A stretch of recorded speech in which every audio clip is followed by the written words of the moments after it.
ত্রিশালে OC Kamal হোসেনের নেতৃত্বে ট্রাকসহ চাউল ছিনতাইয়ের অভিযোগে নেত্রকোনা থেকে 6 জন গ্রেপ্তার করেছে ত্রিশাল থানা পুলিশ। ত্রিশালের বাগান গ্রাম থেকে 20 টন চাউলসহ ট্রাক ছিনতাইয়ের পর ত্রিশাল থানা পুলিশ অভিযানে নামে। তথ্য প্রযুক্তি সহযোগিতায় ব্যাপক অনুসন্ধানের পর 11 জুন রাতে ত্রিশাল থানার ওসি মোহাম্মদ কামাল হোসেনের নেতৃত্বে পুলিশের একটি চৌকিশ দল নেত্রকোনার দুর্গাপুর কমলাকান্দা থেকে 6 জন আসামিকে গ্রেপ্তার করে। ত্রিশাল থানার ভারপ্রাপ্ত কর্মকর্তা মোহাম্মদ কামাল হোসেন 12 জুন দুপুর তার নিজ কার্যালয়ে এক প্রেস ব্রিফিংয়ে এই তথ্য নিশ্চিত করেন। এ সময় উপস্থিত ছিলেন ত্রিশাল থানার ওসি তদন্ত চাঁদ মিয়া, SI হুমায়ুন কবির, ASM আরিফ। আপনারা জানেন গত 31 মার্চ 2024 তারিখ একটি চাল ভর্তি ট্রাক নেত্রকোনা থেকে ঢাকা যাওয়ার উদ্দেশ্যে রওনা হয়ে ত্রিশাল থানাধীন বাগান চেয়ারবাড়ি মোড় পৌঁছামাত্র 2টি প্রাইভেট কার গাড়িটির ঠ্যাক দেয়। ঠ্যাক দিয়ে তাদেরকে অস্ত্রের ভয়ভীতি দেখায় গাড়ি থেকে ড্রাইভার এবং হেল্পারকে নামিয়ে প্রাইভেট কার দুটিতে তুলে নিয়ে যায় এবং ওই চাল ভর্তি ট্রাকটা ছিনতাই করে নিয়ে তারা চলে যায়। পরবর্তীতে আমরা এই উক্ত ঘটনা সংক্রান্তে বাদীর অভিযোগ প্রাপ্তি সাপেক্ষে আমরা একটি মামলা রুজু করি।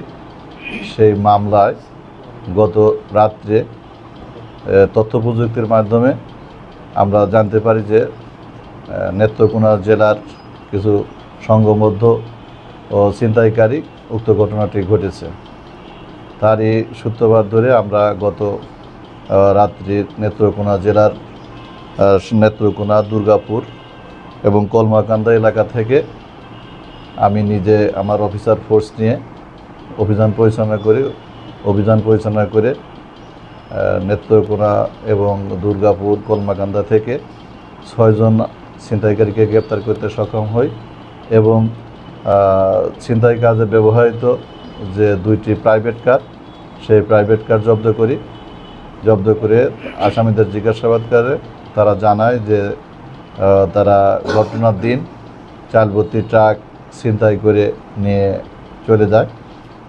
পরবর্তীতে আরও জিজ্ঞাসাবাদের সাথে জানায় যে তারা এই আন্তঃজেলা ডাকাত দলের সদস্য। তারা বিভিন্ন এলাকায় ডাকাতি, এই চালসহ চিনি এবং বিভিন্ন গরুবাহী ট্রাক ছিনতাই করে আসতেছে বলে তারা স্বীকার করে। তাদেরকে আমরা বিজ্ঞ আদালতে জিজ্ঞাসাবাদ করে তাদের ঘটনার সত্যতা স্বীকার করে পরবর্তীতে আমরা তাদেরকে রিমান্ডের আবেদন সহ বিজ্ঞ আদালতে প্রেরণ করি। গ্রেপ্তারকৃত আসামিরা হলেন নেত্রকোনার উমর ফারুক, ফরিদুল ইসলাম, চুন্নু মিয়া, কাউসার উদ্দিন, রবিউল আওয়াল, আজিজুল হক, নুসরাত সালমা, রংধনু টিভি।